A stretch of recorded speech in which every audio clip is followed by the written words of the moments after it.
The following contains spoilers about Succession's Season 3 finale. After a third season filled with high-stakes chess moves, the question lingered whether Succession's finale could close the deal. It did, literally and figuratively, in an episode that again shuffled allegiances and featured perhaps the most eventful wedding in terms of behind-the-scenes drama since The Godfather. The Emmy-winning HBO series entered the season with an abundance of hype, which produced the inevitable sniping about whether that reputation remained deserved. But the closing two episodes, which weren't available for review in advance, yielded the kind of bracing moments that have earned the series all that cultural buzz and established it as one of TV's premier dramas. In what felt like an inevitable progression, the deal-hungry mogul Logan Roy, Brian Cox, spectacular throughout the show's run, but especially here, went from buyer to seller, negotiating a deal for control of his company, Waystar, to the upstart tech enterprise GoJo and its chief Lukas Matsson, Alexander Skarsgård.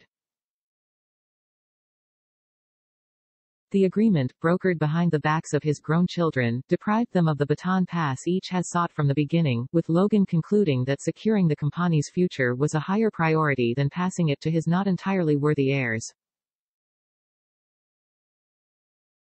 That concluded with a confrontation between Logan and Kendall, Jeremy Strong, Shiv, Sarah Snook, and Roman, Kieran Culkin, discovering that their father had again outwitted, outplayed and outflanked them. He did so by turning to his ex-wife and their mother, Harriet Walter, to remove the leverage that they might possess to scuttle any deal. Shiv described the process in characteristically colorful and crude terms. In hindsight, an opening sequence that involved the Roys playing a game of Monopoly and cheating seemed like a bit of foreshadowing, except that Logan is accustomed to doing so with real properties. His kids, born into power, simply don't measure up, at least for now. The final showdown left the youngest, Roman, caught in the middle, with the vague promise of a position at the newly minted company and Shiv warning him in regard to his dad, "You can't trust him." That sequence followed another operatic moment as Kendall, having survived the penultimate episode's cliffhanger, but just barely, experienced a near breakdown. He confessed to his siblings about the death for which he was at least partly responsible during the first season, which his father had covered up.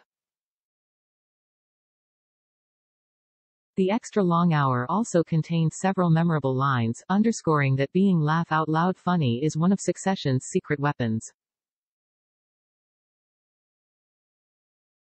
That included Willa, Justine Lupe, belatedly agreeing to marry the eldest Roy kid, Alan Ruck, not by saying yes to his proposal but rather, how bad could it be? Although series creator Jesse Armstrong has stressed that Rupert Murdoch and his clan aren't the sole inspiration for the series, it's worth noting that Murdoch made his own stunning deal in 2019 to sell major assets to Disney, retaining control of others. Given that Matsson floated the possibility of leaving Logan a few key baubles, there's little to fear of him being idle in the seasons to come, however many that might be. Like CNN, HBO is a unit of Warner Media. The finale didn't answer every burning question, but of course, in this sort of serialized format, nor did it need to. At the same time, it introduced a huge new unknown, namely, what becomes of Succession if the battle for stewardship of Waystar is indeed lost, and what will the Roys do without that prize over which to fuss and feud? The answer probably won't be pretty, but if the first 3 seasons are any guide, it will be pretty near irresistible.